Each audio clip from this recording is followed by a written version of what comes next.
하나님 감사합니다. 오늘도 복된 주를 허락해 주시고 주 앞에 예배함으로 나아갑니다. 아버지께서 함께해 주시고 날마다 우리의 삶 속에 성령 충만으로 함께 하셔서 아버지의 은혜가 흘러넘쳐서 이 땅에 선한 영향력, 빛과 소금 되기를 소망합니다.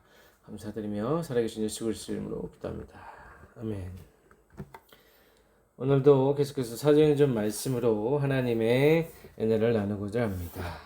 오늘의 말씀 스데반의 사역에 대해서 스데반의 하나님께서 부어주시는 큰 은혜로 말미암아서 스데반이 은혜와 권능이 충만하였다고 오늘 본문의 말씀에서 주님께서 말하고 있습니다. 은혜와 권능이 충만하여서 큰 기사와 표적을 민간에 많이 행했다라고 말하고 있습니다. 충만하다라는 것은 가득 찬 상태를 의미하죠. 그래서 단순히 어떤 차 있는 상태가 아니라 아주 가득 차서 흘러 넘치는 것을 의미합니다.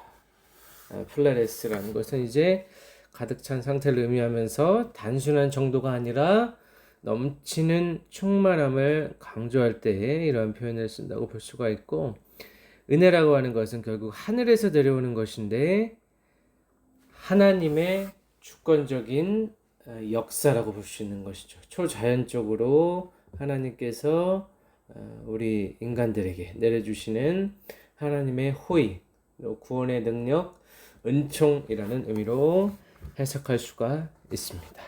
그래서 은혜와 권능이라고 할 때도 이 초자연적인 능력을 의미하죠. 그래서 기적을 일으키는 힘이라고 우리가 해석할 수 있는데, 성령 충만하였을 때 하나님께서 주시는 은혜와 권능이 반드시 있다라는 것입니다. 은혜와 권능이 임할 때 나타나는 현상이 바로 기사와 표적이라고 할 수 있는데, 이 기사라는 것은 외적으로 놀라움을 주는 표징이라고 우리가 해석하면 되는 것이고, 표적이라는 것은 단순한 이적이 아니고 하나님의 뜻이 그 안에 있는 것, 하나님의 뜻을 가리키는 표시라고 했을 때 우리가 표적이라는 말을 씁니다.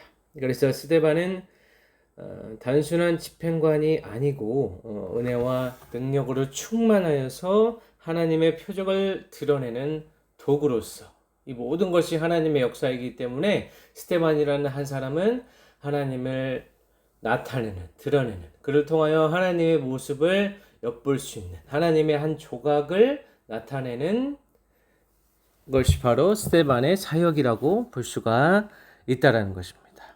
그래서 9절 말씀 계속해서 보면 이른바 자유민들, 즉 구레네인, 알렉산드리아인, 길기아와 아시아에서 온 사람들의 회당에서 어쩐 자들이 일어나 스데반과 더불어 논쟁했다라고 했습니다. 이 논쟁이라는 것도 상반된 의견을 서로 표출하는 것이죠. 그래서 자기의 주장을, 또 자기의 신념을, 자기의 종교관, 그리고 자기의 세계관을 상대방에게 표출하는 그 과정에서 나타낼 수 있다는 것입니다.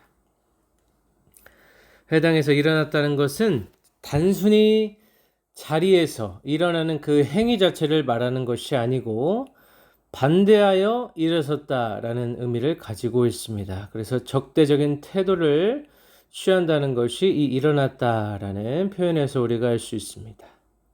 논쟁이라는 말도 함께 따져 묻다, 토론하다라는 뜻이기 때문에 단순한 말싸움이 아니고 신학적인 변증을 의미합니다. 그래서 스데반은 당시 이 헬레파 유대인들과 공적인 신학 토론을 벌였음을 알 수가 있습니다. 일종의 토론 형태로 진행되었음을 알 수가 있습니다.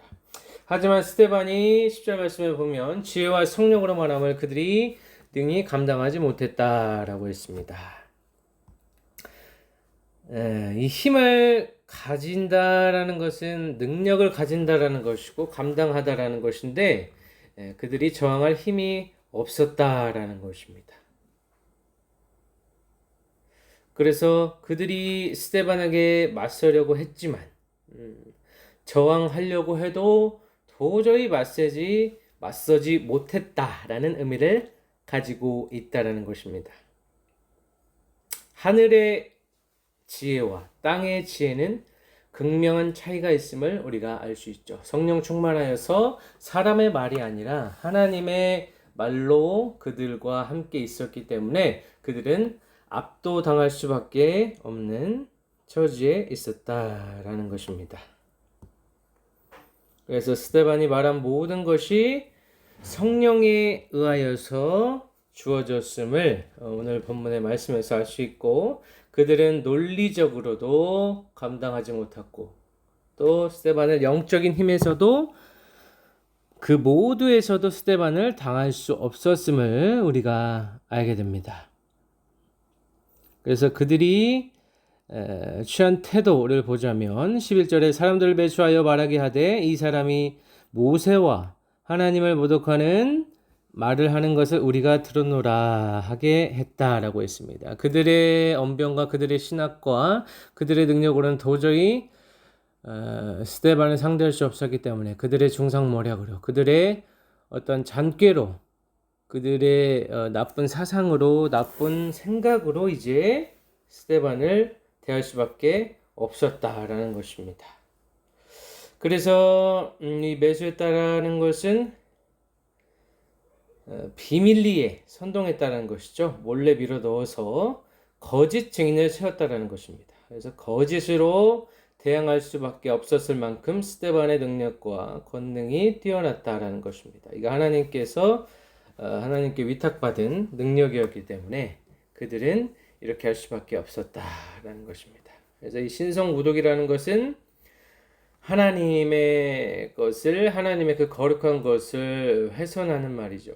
그래서 예수님의 재판 때와 동일한 방식으로 이 신성모독이라는 이름, 이 프레임을 씌워서 지금 스데반을 죽이려고 하는, 결국에는 스데반이 죽게 되는데, 죽이려고 하는 이 프레임을 씌워서 하나님의 이름을 망령되이 일컬었다, 하나님의 이름을 모독했다라는 의미로 신성모독의 죄를 그 프레임을 뒤집어 씌우려고 하는 모습을 볼 수가 있습니다. 그래서 백성과 장로와 서기관들을 충동시켜 와서 잡아가지고 공회에 이르렀다라고 말하고 있습니다. 대중을 흔들어서 동요시켰다는 것이죠. 그래서 여론 조작을 통하여서 종교 재판의 모습을 우리가 보게 됩니다. 그래서 어떻게든지 자신의 기득권을 유지하려고 이 스데반이라는 한 인물을 감당하지 못하고 이제 프레임을 씌워서 거짓된 이 조작을, 거짓 뉴스, 이 오늘날로 말하면 이 가짜 뉴스 프레임을 씌워서 스데반을 이제 죽이려고 하는 이 악한 모습을 우리가 보게 됩니다. 13절 보면은 이 거짓 증인들을 세우니 이르되 이 사람이 이 거룩한 곳과 율법을 거슬러 말하기를 맞이 아니하는도다 라고 했습니다. 이 거룩한 곳은 예루살렘 성전을 의미하는 것이고, 율법이라는 것은 모세 율법을 가리킵니다. 그래서 이스라엘의 기득권 세력, 종교 지도자들의 기득권 세력이 의지하고 있는 것이 바로 예수 그리스도가 아니고 이 예루살렘 성전, 눈에 보이는 성전과 율법, 지키지 아니하면 정죄 의식에 갇혀서 살아갈 수밖에 없는 이 율법이라는 것. 이 율법은 결국 의미하는 것이 우리가 인간의 한계를 드러내고 율법을 우리가 완성할 수 없다. 율법을 다 지키면서 100%다 순종하면서 그 율법으로 살아갈 수 없다는 것을 알려주기 위하여서 죄가 무엇이고 인간의 한계가 무엇이고 하나님을 의지할 수밖에 없는, 예수 그리스도의 은혜가 필요할 수밖에 없다는 것을 알려주시기 위하여서, 우리를 깨닫게 하기 위하여서 주님께서 주신 것이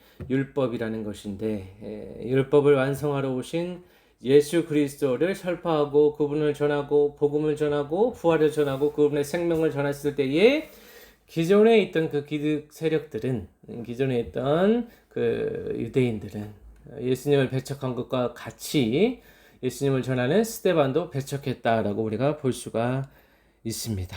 그래서 자신들이 가장 진리다, 절대적인 것이다, 절대적인 진리로 받아들이고 있는 것을 스데반이 그것은 아니다 라고 부정을 했기 때문에 너희들은 잘못 살아왔다 라고 했을 때 그것에 저항하는 사람이 있고, 그 말을 듣고도 아무런 변화가 없이 일상생활을 유지하는 사람이 있고 그 말씀에 통해 자복하며 예수 그리스도께로 돌아오는 자들이 있다라는 것입니다. 복음이 선포될 때에 그 말씀에 저항하는 자가 있고 대다수 사람들이 그들이 원래 살았던 방식으로 그대로 살아가는 자들이 있고 복음을 받아들여서 그것을 자신의 절대적인 생명으로 절대적인 진리로 받아들여서 그 복음 앞에 무릎 꿇고 통해 자복하는 자들이 있다라는 것입니다.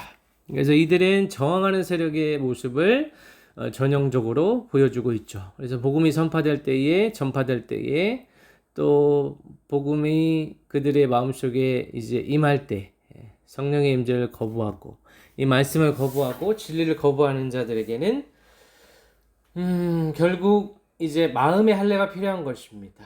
귀의 할례, 눈의 할례, 우리 전 인격적인 우리 인간의 할례가 우리 모든 인간들이 받아야 할 것이 이 마음의 할례라고 볼 수가 있습니다.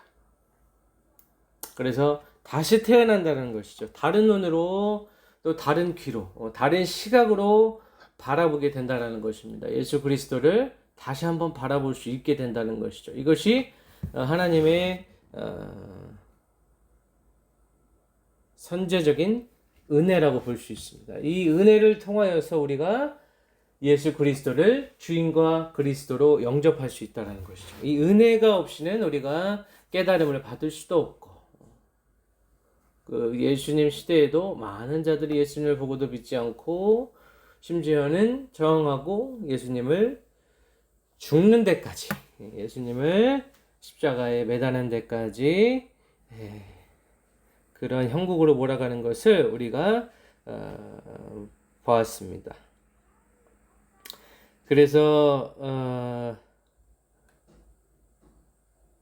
14절의 말씀 이제 계속해서 보면 그의 말에 이 나사렛 예수가 이것을 헐고 또 모세에게 우리에게 전하여 준 비례를 고치겠다함을 우리가 들었다라고 했습니다. 이것을 헌다는 것은 단순히 건물을 무너뜨린다는 의미가 아닙니다. 건물을 파괴하거나 그 제도, 특히 그 제도, 그들의 율법을 해체한다라는 의미입니다. 이 해체는 해체 수준에서 그치는 것이 아니고 해체해서 완성된 수준으로 그 수준을 완전히 환골탈태하는 방식으로 그 율법을 하나님께서 예수 그리스도를 통하여서 완성해 나가셨다라는 것입니다. 그래서 단순한 수정이 아니라 본질적인 전환, 이 궁극적인 전환을 뜻하는 것이 예수님께서 이 땅에 오신 목적이라고 볼 수가 있습니다. 그래서 성전과 율법을 향한 이 급진적인 재해석이 문제가 됐다라는 것이죠. 이것이 진리이지만 그것을 받아들이는 입장에서는 그들의 삶에서 아주 레디컬하고 급진적인 문제가 되었기 때문에 그들이 저항할 수밖에 없었습니다. 이게 보통 사람들의 반응이죠. 당신이 살아온 삶은 그동안 잘못 살아왔다라고 직설적으로 이야기했을 때에 어떤 사람이 바로 수긍하면서 네, 그렇게 다시는 살지 않겠습니다 라고 말하는 사람이 적습니다. 하나님의 강권적인 역사가 일어나지 않는다면, 하나님의 은혜가 없다면 이러한 일도 일어날 수 없다라는 것이죠. 그래서 스데반의 말에 이 사람들이 강력하게 저항했음을 우리가 보게 됩니다. 15절 보면 공회 중에 앉은 사람들이 다 스데반을 주목하여 보니 그 얼굴이 천사의 얼굴 같다라고 했습니다. 비유적인 표현이죠. 실제 천사가 아니라 하나님의 영광이 반영되었다라고 해석할 수 있습니다. 모세와 같이 얼굴이 천사의 얼굴, 환하게 빛이 났다라는 것인데 결국 구약에서 모세의 얼굴과 연결이 됩니다. 이것은 곧 그 사람을 부각시키는 것이 아니라 그 사람을 도구로 삼으시는 하나님의 임재의 표지라고 볼 수 있습니다. 하나님이 임재하였을 때 나타나는 일종의 현상이라고 볼 수 있다라는 것이죠. 그래서 이러한 박해 속에서도 스데반은 자신의 죽음을 예견했을 것입니다. 하지만 스데반의 모습은 하나님의 영광을 드러내는 증거였기 때문에 그의 모습에서 환한 광채가 발하였다라고 볼 수 있습니다. 그래서 오늘의 말씀을 보면 이 스데반이 이제 7 집사 중에 한 사람으로 간택이 되고 성령과 지혜가 충만하여서 그가 행하는 일마다 이제 하나님께서 보증해 주셨기 때문에 표적과 기사가 나타나고 많은 사람들이 예수님께로 돌아왔을 것입니다. 스데반은 성령 충만으로 일관하면서 사역하였는데 우리 그리스도인들도 단순히 조금이 아니라 넘치도록 충만한 상태를 유지할 때 이 땅을 살아갈 수 있는 그러한 능력을 갖게 된다는 것이죠. 그래서 스데반이 성령 충만으로 그들과 함께 논쟁하고 열띤 토론을 벌였을 때 성령의 지혜 앞에서는 세상의 논리가 결국에는 맞설 수 없음을 우리가 오늘 본문에서 볼 수가 있습니다. 그래서 맞설 수 없을 뿐만 아니고 또 이 복음이라는 것이 성전, 율법 같은 제도 자체를 넘어서는 어떤 전환이라고 했죠? 근본적인 전환, 본질적인 전환을 가져올 수 있다라는 것입니다. 그래서 우리 삶이 변하지 않는다면 다시 생각해 봐야 될 것은 우리가 복음을 믿지 않는다. 예수 그리스도를 주인과 구주로 믿지 않는다라는 것입니다. 우리 삶에 변화가 없다라는 것은 하나님의 말씀을 믿지 않는다. 그 말씀대로 살아가지 않는다라는 것입니다. 우리 삶 속에 근본적인 변화, 성품의 변화, 이 성령의 열매를 맺어가는 그 과정에 우리의 인생이 있습니다. 우리 인생이라는 것은 결국 이 성령의 열매를 어떻게 맺어가는가가 관건이 되겠습니다. 다른 어떤 것도 많은 우선순위를 두고 우리가 살아가지만 돈이나 명예나 어떤 소유나 우리 어떤 건강이나 우리 자식들이나 우리의 직장이나 우리의 삶의 터전을 가장 중요하게 생각할 수도 있지만 우리 한 영혼, 나 자신의 영혼이 정말로 예수 그리스도를 닮아가고 있는가? 그 거룩한 성품, 그 장성한 성품을 닮아가고 있는가? 그런 관점에서 우리의 실체, 우리 영혼의 실체를 바라볼 수 있어야 된다는 것입니다. 그래서 스데반이 결국에는 우리가 스데반의 결말을 알고 있습니다. 그럼에도 불구하고 성령 충만한 자의 삶이란 무엇인가를 우리가 다시 한번 생각해 볼 필요가 있다는 것입니다. 복음이 전파되고 하나님의 말씀에 따라 살아가려고 할 때 부딪히는 수많은 어려움이 있다는 것이죠. 그러한 난관과 박해와 고난 속에서도 끝까지 주님께서 주신 그 사명 붙들고 끝까지 주님을 붙들 수 있는가? 예수 그리스도를 우리 삶의 가장 최우선순위에 들면서 살아갈 수 있는가? 그 어떠한 환경에서도 포기하지 않고 끝까지 주님의 길을 걸어갈 수 있는가? 예수님께서 주신 그 말씀을 지키며 살아갈 수 있는가가 가장 중요하다는 것입니다. 다른 어떤 것도 중요하지 아니하고 나의 자존심 중요하지 않습니다. 내가 가진 재물 중요하지 않습니다. 나의 건강 중요하지 않습니다. 이러한 것들을 폄하하는 것이 아니고 우리 삶 속에 반드시 제일 우선순위로 우리 삶 속에서 가장 중요하게 생각해야 될 것이 있다라는 것이죠. 가장 중요한 것을 생각할 때 나머지의 것들은 아무런 문제가 되지 않습니다.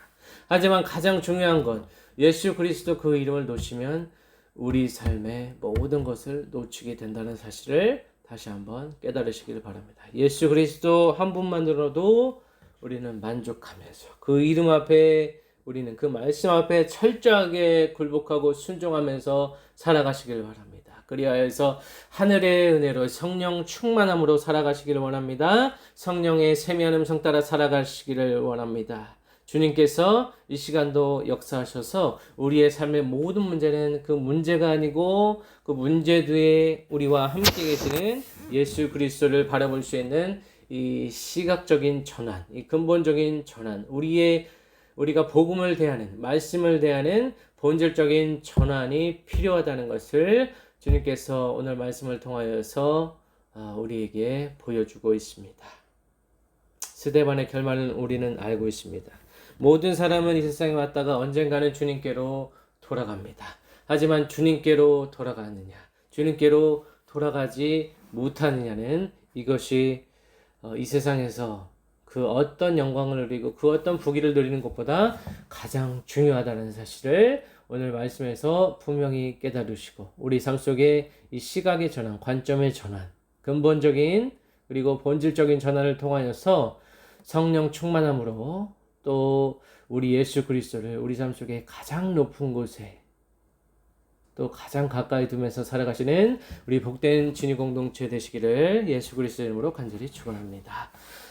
기도하겠습니다. 아버지여, 부족한 적인 말씀을 전했습니다. 아버지 하나님, 우리가 이 땅을 살아갈 때 인간적인 한계로, 육체의 한계로 인하여서, 이성의 한계로, 또 순종의 한계로 인하여서 우리가 난관에 부딪힐 때가 있습니다. 하지만 그럴 때마다 그 모든 난관을 극복하게 하시고 아버지께서 성령으로 함께 하셔서 성령 하나님께서 지혜 주시고 능력 주시고 권능을 주셔서 이 세상이 감당하지 못하고 세상의 논리가 감당하지 못하는 아버지 하나님 참 그리스도인으로 살아갈 수 있도록 도와주시옵소서. 우리가 어떤 환경 속에서도 예수 그리스도 그 한 분만 바라보며 나아가기를 원합니다. 우리에게 믿음을 주시고 아버지 하나님 성령 충만함을 허락하여 주시옵소서. 그래서 이 세상에 어떠한 것도 아버지 하나님 주님의 손에서 우리를 빼앗을 자가 없음을 우리는 강력하게 믿고 절대적으로 믿으며 살아갈 수 있도록 도와주시옵소서. 우리 삶의 문제가 아니고 그 문제 뒤에 함께 계시고 지금도 나와 함께 계시고 나와 함께 걸어가시길 원하시는